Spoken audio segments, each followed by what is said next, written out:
Department is overspending right now. It's on track to run out of money again by mid-July to support a mass deportation campaign that can't be afforded.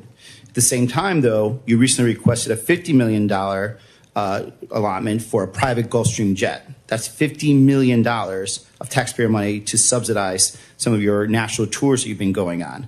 Meanwhile, Republicans are about to kick another 13 million people off Medicaid to fund taxes for the rich on the backs of some working class Americans. So how can you justify spending millions, 50 million, on a jet while your department is definitely overspending and Republicans in Congress are about to strip also health care from millions of Americans? Well, Senator, thank you for the question. We are spending our dollars appropriately and will be on budget. It gets only more crazy. We've got more live footage in a second. She didn't dodge the issue. She confronted it with an air of confidence that bordered on arrogance. And what you're about to hear is nothing short of shocking. In a time when over 13 million Americans are on the brink of losing their Medicare coverage, the last thing one would expect to encounter is a request for $50 million to purchase a luxury private jet. Yet that's precisely what unfolded. Senator Ruben Gallego faced off against Kristi Noem, and he didn't hold back. He painted a vivid picture of the dire situation: Medicaid cuts looming over families, leaving them in fear of losing essential support. Meanwhile, her department was asking taxpayers to fund a Gulfstream jet, not for urgent needs or rescue missions, but for sheer comfort and status. Senator Gallego. Thank you, Mr. Chair. Thank you, Secretary Noem, for attendance today.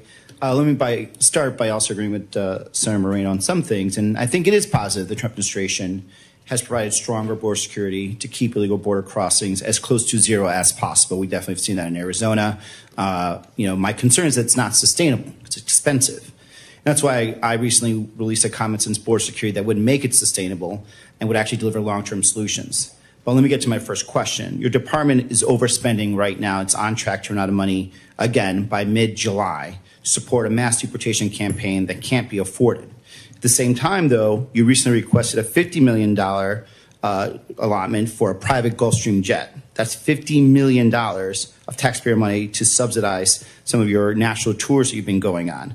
Meanwhile, Republicans are about to kick another 13 million people off Medicaid to fund taxes for the rich on the backs of some working class Americans. So how can you justify spending millions, 50 million, on a jet while your department is definitely overspending and Republicans in Congress are about to strip also health care from millions of Americans? Well, Senator, thank you for the question. We are spending our dollars appropriately and will be on budget. When your reference to the airframe that was the requested dollars were put in for, that's for the Coast Guard. It's to replace an existing jet that is over 20 years old and is beyond its usable hours. And the Coast Guard for many, many years has been neglected and has many airframe that have been grounded because they can't even be maintained anymore. The suppliers that give us parts and repairs and maintenance for them have said that they'll no longer support that kind of a mission. We have cutters that haven't been completed, that haven't been deployed out across the world. And then we also, beyond that, are asking for a request to build out the number of Coast Guard members that we need in place. We're asking for 15,000 more to complete the missions that are going forward. Are you going to have access to that $50 million Gulfstream jet that the Coast Guard is going to supply? The Coast Guard will use that jet exactly how it uses the jets that it has today, exactly in the same manner that it uses the ones that it has in place today. So would you consistently be using it to travel? I don't know if I would use that one or if I would use the other one. I have no idea. But I do spend time out there with our components, making sure that they are know that they have a secretary that's engaged with them, that's visiting with them, seeing what their needs are. No, sir, they're not photos. They've meant the world to the individuals at the Department of Homeland Security. They have meant the world to our ICE agents, our border agents, when they ask me to be out there with them so they know what their lives are like. Talking to some law enforcement, besides those under DHS, we've also seen some law enforcement that have been pulled away from investigations such as child porn, sex trafficking. We've had some agents pulled in that were doing investigations on bank fraud that are now, provisional ICE agents. And I think creating and making them do this type of work is also making us more and more dangerous since they're not actually doing this long-term investigation. On the other hand, I have talked to some border chiefs and sheriffs repeatedly, and they've been highlighting the danger associated with cartels targeting teenagers in border communities through social media apps and recruiting them to participate in smuggling operations. And one of the bills I introduced with several colleagues here actually is the Combating Cartels on Social Media Act, which will help DHS counter this threat. Arizona communities cannot wait for the legislative process to play out on this. What is DHS doing to solve this problem and help keep American children and communities safe from cartel criminal activity and recruitment too? Well, that is the problem that we have with the longer that they're here, the more established they become and the more they recruit individuals who may live in this country, U.S. citizens, or even our kids to be a part of some of their them are actually operations. on the other side too. It's both sides. What do you mean on their side? Some of the cartels are using social media on, let's say, Mexico, Yes, wherever. definitely they So are. it's back and forth. Yes, they definitely are. But they also are infiltrating our country still by recruiting our children to be a part of their That's the networks. problem, yeah. So we're working with not just the experts that we have within CBP and ICE, but also using our other components to address some of the sophistication that we've seen in these apps, as far as CISA and partnerships that they may have with private industry that can give us insight in what we can do to deploy our own counter-terrorist activities and applications to those systems, what we can do to make sure that we're stopping their ability to communicate with our children and bringing awareness. The Department of Homeland Security has programs in different areas, such as the Know to Protect and the other programs you may be familiar Have you with. been able to work directly with the social media companies, though, not just through the We legislative have process? had conversations with the social media companies, and because by the time we get around to do it, Right. we're losing more and more people. So like having a very direct conversation and a concentrated effort to actually have outcomes is going to be quicker because they have the option to do it. We don't have to come in and do it. They just choose not to because they'd rather make more money than anything else.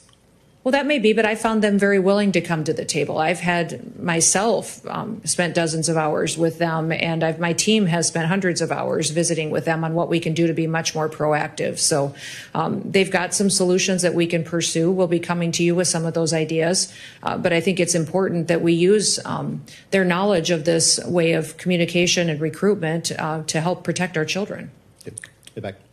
What we just witnessed is beyond wasteful spending. It's a glimpse into the distorted priorities of power. At the center of it all was a $50 million request for a Gulfstream jet, the kind of aircraft CEOs and billionaires flaunt as luxury trophies. A government already overspending was now justifying a purchase that looked more like privilege than necessity. The senator questioning this wasn't just asking about numbers on a spreadsheet. His words landed like an indictment, exposing the gap between rhetoric about fiscal responsibility and the reality of executive perks. Kristi Noem tried to redirect the spotlight.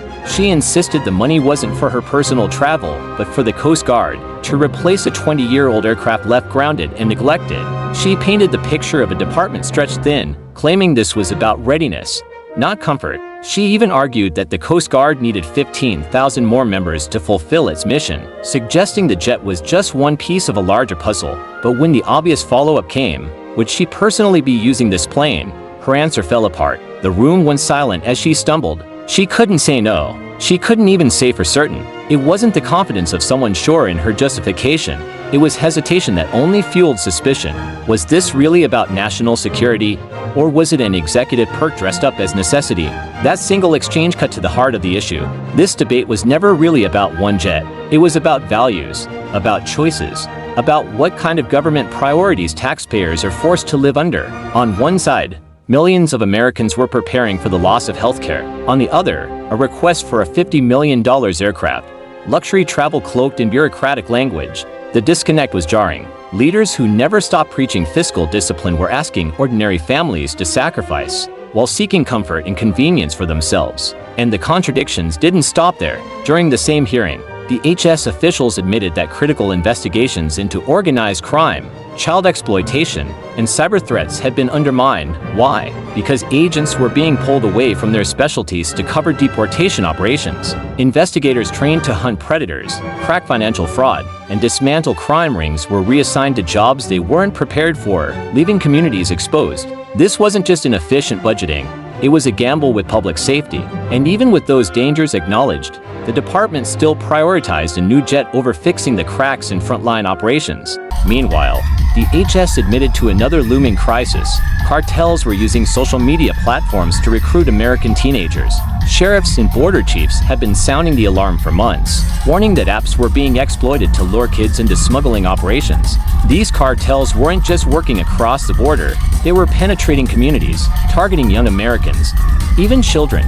Senators asked the obvious question: what was being done to protect kids from this digital threat? The answers were hollow: ongoing conversations, partnerships with tech companies, promises of future cooperation, no immediate action, no robust plan that matched the urgency of the danger. And here's the chilling reality. While the HS officials spent hours in closed-door meetings with Silicon Valley, kids were still being targeted, families were left unprotected. Senators couldn't reconcile how billions were poured into enforcement districts, into requests for luxury aircraft, while the department had no comprehensive strategy for protecting children from being lured into criminal networks online. What was supposed to be about national security instead revealed how disconnected leadership had become from the fears that haunt ordinary families. That's what Senator Gallego's managed to expose with a handful of sharp questions. This wasn't just about budget math, it was about morality. What does the government value more, the comfort of high-ranking officials or the basic safety and needs of American families? Should taxpayer dollars be used to help communities survive, or to provide perks for elites wrapped in bureaucratic justifications? His line of questioning stripped away the talking points and exposed the raw truth about priorities, and the more you examine it, the more damning it becomes. A $50 million aircraft isn't just a routine expense, not when families are losing health coverage, not when investigators are pulled off cases that protect communities, not when children are being groomed online by cartels. The optics alone are staggering. The reality is worse. It reveals a government out of touch with the very people it claims to serve. Gallegos' confrontation wasn't a soundbite crafted for virality. It was a gut check, a reminder that democracy is more than elections. It's about whether the officials who hold office reflect the values of the people who put them there. And in that moment, the disconnect was impossible to ignore. Leaders preach responsibility but pursued privilege. They demanded sacrifice from the public, while quietly asking for luxuries for themselves. So the real question isn't whether the Coast Guard needs new planes. Of course, at some point equipment has to be updated.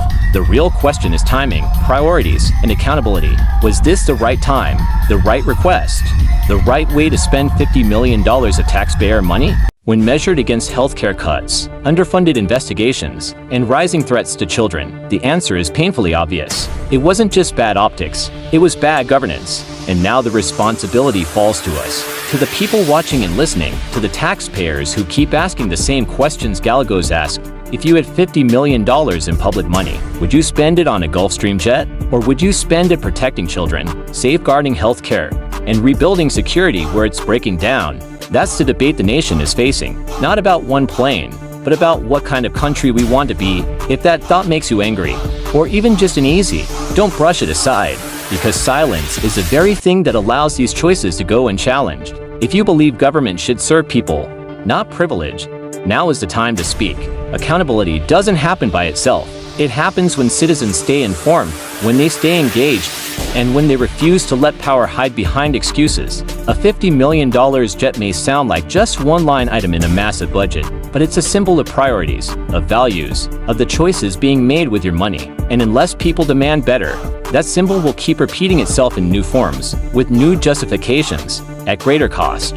The question isn't just whether leadership wanted a jet. The question is whether the public will keep letting them ask for luxuries while families lose necessities.